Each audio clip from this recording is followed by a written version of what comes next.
नमस्कार विद्यार्थी मित्रांनो, आज आपण इयत्ता 9वीचा मराठी विषयातील 14वा पाठ पाहणार आहे, ज्या पाठाचे नाव आहे ते जीवनदायी झाड। ते जीवनदायी झाड हा पाठ भारत सासणे ह्या प्रसिद्ध लेखकांनी लिहिलेला आहे। भारत सासणे यांचा जन्म 1951 साली झाला। ते प्रसिद्ध लेखक आहेत, कथाकार आहेत, नाटककार आहेत, कादंबरीकार आहेत। अनर्थ, लाल फुलांचे झाड हे कथासंग्रह त्यांचे प्रसिद्ध आहेत। त्याचबरोबर सर्प, दूर तेथे दूर तेव्हा, दूर तेथे दूर तेव्हा, रात्र या लघु कादंबऱ्या देखील त्यांच्या प्रसिद्ध आहेत। या पाठामध्ये लेखकांनी आपल्याला काय सांगितलंय तर फलदायी व जीवनदायी लिंबाचे झाड आणि मानवी जीवन यांची सुंदर सांगड घालण्याचा यशस्वी प्रत्यय प्रस्तुत पाठात लेखकाने केलेला आहे। बघा, भारत सासणेंनी जो पाठ लिहिला आहे ते जीवनदायी झाड, या पाठामध्ये फार सुंदररित्या लेखकांनी आपल्याला या पाठामध्ये लिंबाचे झाड कसे जीवनदायी झाड आहे याचं सुरेख शब्दचित्र रेखाटलेलं आपल्याला इथे दिसून येईल। लिंबाच्या झाडाशी निगडीत असणारी प्राणीसृष्टी व मानवी भावना यांचा सुंदर मेळ घालण्याचा प्रयत्न भारत सासणे यांनी केलाय आणि तो यशस्वी देखील झालाय। अतिशय सुंदर असा पाठ, या पाठामध्ये लेखक आपल्याला ते ज्या ठिकाणी भाड्यानं राहत होते त्यांच्या खिडकीच्या जवळ एक लिंबाचं झाड होतं। उन्हाळा होता आणि उन्हाळ्यामुळं सर्वत्र सगळी झाडं सुकून गेली होती, सर्वत्र बेरड झालेली सृष्टी होती आणि त्या ठिकाणी फक्त एकच झाड हिरवगार होतं, ते म्हणजे हिरवगार झाड, ते म्हणजे लिंबाचं झाड।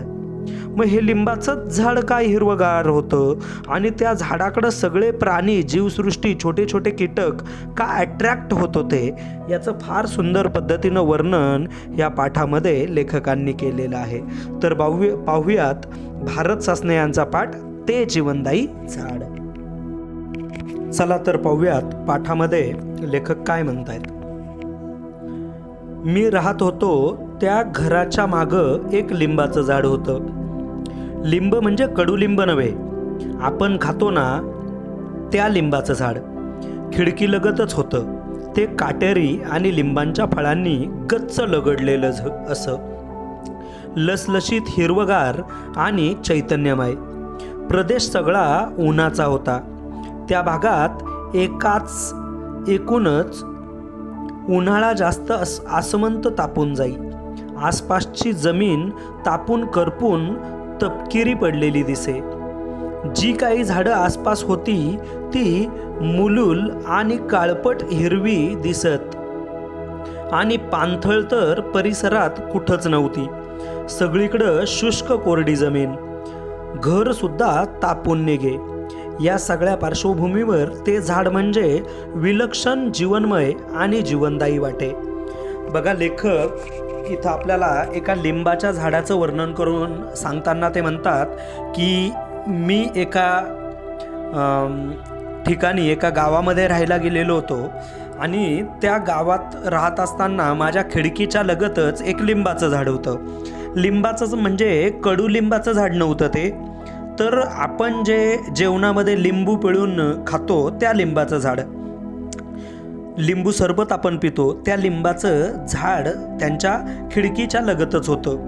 भरपूर लिंब त्याला आलेलं होतं आणि भरपूर लिंबांच्या फळांनी ते गच्च लगडलेलं झाड दिसत होतं। भरपूर लिंबाची फळं त्याला येत होती। लसलशीत आणि हिरवीगार चैतन्यमय असं ते झाड लेखकाला वाटायचं। त्या झाडाकडं पाहिलं तरी लेखकाला आनंद वाटायचा। बरं, जेव्हा लेखक तिथं राहायला गेले होते तेव्हा तो प्रदेश सगळा उन्हाचा होता, कारण ते उन्हाळ्यामध्ये तिथं राहायला गेले होते। तिथली जमीन पूर्ण बेरड पडली होती। आसमंत उन्हामुळे इतका तापून गेलेला होता की त्यामुळं तिथली जी जमीन आहे ती करपून गेलेली होती, करपून पूर्ण तपकिरी पडल्यासारखी दिसत होती। आणि त्यामुळं तेथील सगळे आजूबाजूची झाडं मलूल झालेली होती, काळपट हिरवी दिसत होती. हिरवेपणा त्या झाडांमध्ये राहिलेलाच नव्हता. इतर छोटे मोठे गवत तर तिथं दिसतच नव्हते. आणि हे हिरवगार झाड, त्यांच्या घराच्या बाजूला जे लिंबाचं झाड होतं ते एकच झाड फक्त हिरवगार राहिलं होतं. याचं कारण असं की ते झाड लेखकाच्या घरामागं होतं, तिथं पाणथळ जास्त होती. आणि पाणथळ म्हणजे पाणी, नेहमी तिथं पाणी वाहत राहायचं किंवा नेहमी तिथं पाणी साचून राहायचं. त्यामुळं ह्या लिंबाच्या झाडाला नेहमी पाणी मिळायचं, म्हणून हे झाड अतिशय हिरवगार होतं. आणि ह्या लिंबाच्या झाडासारखं हिरवगार झाड त्या संपूर्ण परिसरात कुठंच नव्हतं. संपूर्ण सगळीकडं शुष्क कोरडी जमीन होती, पूर्ण भेगा पडलेली जमीन. उन्हाळ्यात आपण जिथं बघतो त्या पद्धतीची जमीन तिथं होती. आणि त्या उन्हामध्ये घरं सुद्धा तापून निघायची. उन्हाळ्यामध्ये आपल्याला सगळ्यांना दिसतंच की उन्हामध्ये पूर्ण घाम येत असतो, आपल्याला फॅनची हवा सुद्धा आपल्याला अपुरी पडते. अशा पद्धतीची स्थिती असते. आणि अशा स्थितीमध्ये त्या झाडाकडं जेव्हा पण लेखक बघायचे, त्या लिंबाच्या झाडाकडं, तेव्हा त्या झाडाकडं बघून त्यांना फार एक विलक्षण आनंद व्हायचा, चैतन्यमय त्यांचं वातावरण व्हायचं आणि ते नेहमी सगळ्यांसाठी जीवनदायी वाटायचं. आणि म्हणून लेखक पुढं म्हणतायत, खरं तर भिंतीच्या उंचीचे झालेले लिंबाचे झाड म्हणजे भोवतालच्या सजीवांच्या दिलाशाचं केंद्र झालं होतं. दिलाशाचं केंद्र म्हणजे काय? विश्वास शोधणे, आधाराचं, विश्वासाचं केंद्र झालं होतं. हे माझ्या लक्षात आलं. त्या झाडाखाली काळीभोर सावली असे, मोरीचं पाणी सगळं त्या झाडाला जाई, त्यामुळे जमीन नेमकी तिथंच ओल असे. बघा, लेखक म्हणतायत की हे जे माझ्या घराच्या बाजूला जे लिंबाचं झाड होतं, हे लिंबाचं झाड काय झालं होतं, आता उंच उंच होत चाललेलं होतं, भिंतीच्या लगत आलेलं होतं. आणि त्याची सावली सगळीकडं पडत असायची, काळीभोर सावली पडायची. गच्च त्या लिंबांच्या फळांनी लगडलेलं हे झाड, हिरव्या पानांनी लगडलेलं झाड, हिरवगार हे झाड, हे सगळ्या सजीव, छोटे छोटे जे सजीव आहेत, लिव्हिंग थिंग्स, यांचं दिलाशाचं, विश्वासाचं केंद्र बनलं होतं. कारण तिथं उन्हाळ्यात सगळ्यात जास्त काळीभोर सावली पडत होती. आणि त्याचबरोबर मोरीचं पाणी, लेखक म्हणतात की आमच्या बिल्डिंगमध्ये किंवा आम्ही जिथं सगळेजण राहत होतो, आमच्या सगळ्यांच्या आंघोळीचं पाणी, मोरीचं पाणी सगळं त्या झाडाला मिळत असे. आणि म्हणून तिथं नेहमी ओल असायची. आणि त्या ओलमुळं त्या झाडाला नेहमी पाणी मिळत राहायचं. आणि पाणी मिळाल्यामुळं हे झाड हिरवगार कायम असायचं, त्याची काळीभोर सावली पडलेली असायची. म्हणून सगळ्या सजीवांच्या दिलाशाचं हे केंद्र असायचं. पुढे लेखक म्हणतात, त्या ओलसर जमिनीत मला काही शंख दिसू लागले. आज तिथं दिसलेला शंख उद्या तिथं दिसे. रात्रीतून तो बराच सरकलेला असे. लहान मोठे अनेक शंख मग दिसू येऊ लागले. मग लक्षात आलं की या झाडाखाली गोगलगाईची वस्ती आहे. इतक्या मोठ्या आकाराच्या गोगलगाईची मी प्रथमच पाहत होतो. आणि प्रथमच मी असंही पाहिलं की त्या गोगलगाई शंख पाठीवर घेऊन तर चालतातच, परंतु त्या झाडावरही चढतात. फांदीवर चिकट रंगाचं बरबटलेल्या गोगलगाई पाहणं, त्यांचा प्रवास निरखणं हा माझा आणि लहान मुलांचा कौतुकाचा कार्यक्रम होऊन बसला होता. बघा, लेखक पुढं सांगतायत की जसं जसं मी त्या झाडाशी माझं आकर्षण वाढायला लागलं, तेव्हा मी त्या झाडाला नेहमी निरखून पाहायचो. कारण संपूर्ण आजूबाजूला बघितलं तर सगळ्यात जास्त हिरवळ त्या झाडावरच दिसायची. म्हणून त्या झाडाला मी पूर्ण ऑब्झर्वेशन करायचो, निरखून पाहायचो. आणि पाहिल्यावर एक दिवस मला काय झालं, एक दिवस मी बघितलं की तिथं एक छोटासा शंख त्यांना दिसला. आणि हळूहळू 1-2 दिवसानंतर त्यांना तिथं अजून छोटे मोठे काही शंख दिसू लागले. तेव्हा लेखकाच्या लक्षात आलं की या झाडाच्या खाली एक गोगलगाईची वस्ती आहे. इथं भरपूर गोगलगाई आहेत आणि ह्या गोगलगाई आपल्या पाठीवर शंख ठेवून इकडून तिकडं फिरतायत. बरं, इकडून तिकडूनच फिरत नाही, तर ह्या गोगलगाई त्या शंखांना आपल्या पाठीवर ठेवून झाडावर देखील चढतायत, हे लेखकाच्या लक्षात आलं.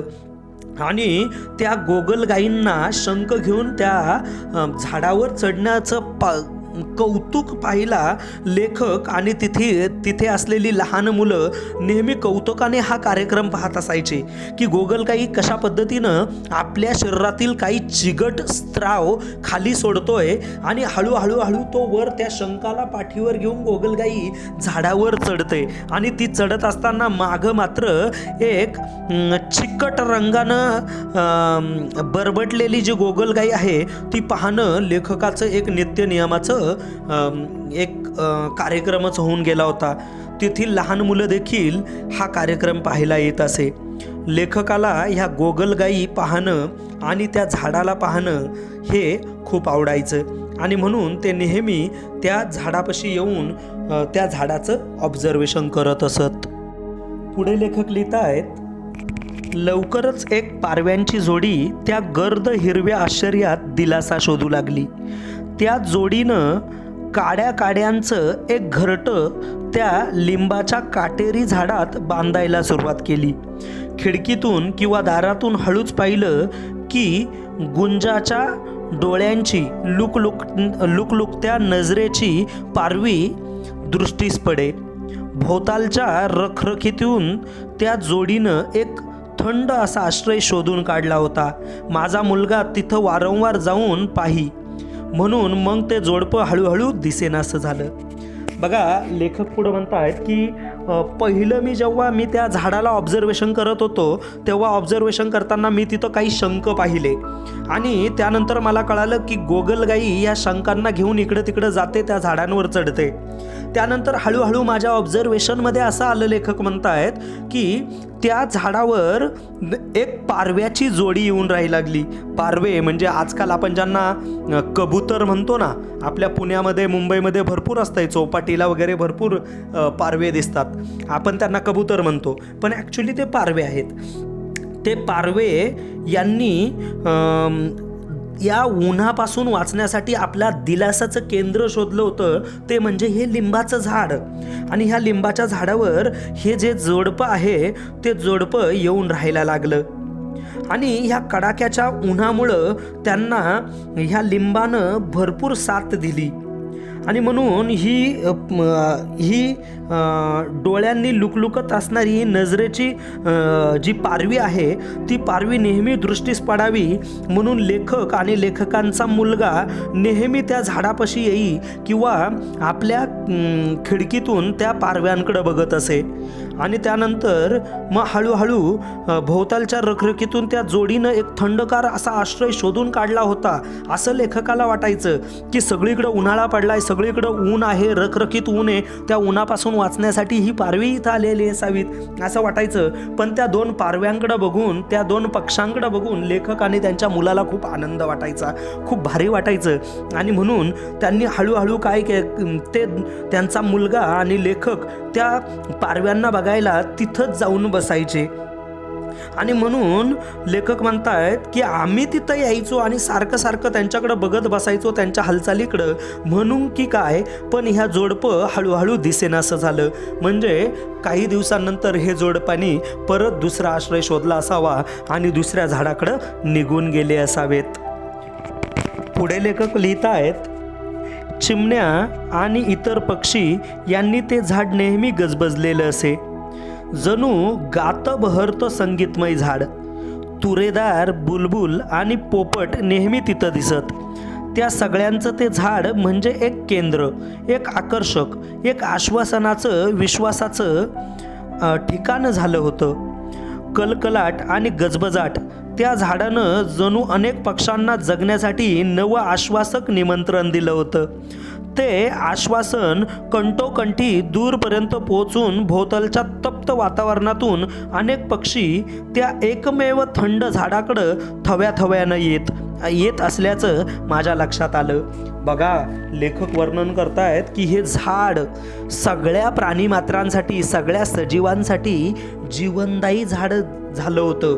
कारण ह्या पारव्यांच्या, पहिलं त्यांनी गोगलगाई तिथं बघितली, भरपूर गोगलगाया तिथं बघितल्या, त्यानंतर पारव्याची जोडी तिथं आलेली बघितली, त्यानंतर ह्या तप्त तेजानं, उन्हाच्या तप्त तेजानं तापलेली ही भूमी आणि कुठंच हिरवगार झाड दिसत नव्हतं. अशा स्थितीत काही चिमण्या देखील तिथे येऊ लागल्या आणि त्या चिमण्यांचा चिवचिवाट नेहमी त्या झाडावर लेखकांना तिथं दिसत असे. त्याचबरोबर लेखक म्हणतायत की जणू गातं बहरतं संगीतमय ते झाड झालं होतं. या झाडावर तुरेदार बुलबुल देखील आली होती, पोपट देखील आलेला होता. बघा, चिमण्या, बुलबुल, पोपट असे अनेक पक्षी या हिरव्यागार लिंबाच्या झाडावर येऊन आपलं दिलासाचं केंद्र शोधत होते. आणि सगळ्यांचं झाड हे एक केंद्र आकर्षणाचं किंवा आश्वासनाचं, एक विश्वासाचं ठिकाण झालं होतं की इथं गेल्यानंतर आपल्याला माहीत असतं की आपण एखाद्या हॉटेलचं जेवण खाल्लं आणि आपल्याला ते फार आवडलं तर आपल्याला माहीत असतं की दुसरीकडं कुठं हे जेवण चांगलं मिळू नाही मिळू, पण ही भाजी मी नेमकं इथंच जाऊन खाईल. पुण्यात बऱ्याच ठिकाणी असे हॉटेल आहेत, आपल्या निगडीमध्ये पण आहे गीता पावभाजी.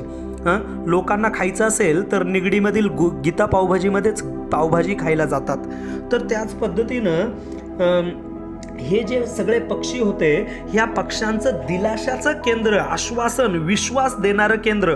काही झालं तर आपल्याला इथं सावली मिळणार आहे, काळीभोर सावली मिळणार आहे, ह्या झाडावर आपल्याला राहायला जागा मिळणार आहे, हा विश्वास देणारं झाड, एकमेव झाड म्हणजे हे लिंबाचं झाड होतं. म्हणून गोगलगाई, पारवे, चिमण्या, बुलबुल, पोपट असे अनेक पक्षी या झाडाखाली येऊन राहायला लागले आणि नेहमी त्या झाडावर कलकलाट असायचा, गजबजाट असायचा पक्ष्यांचा आणि त्या पक्ष्यांचं मधुर गीत चाललेलं असायचं.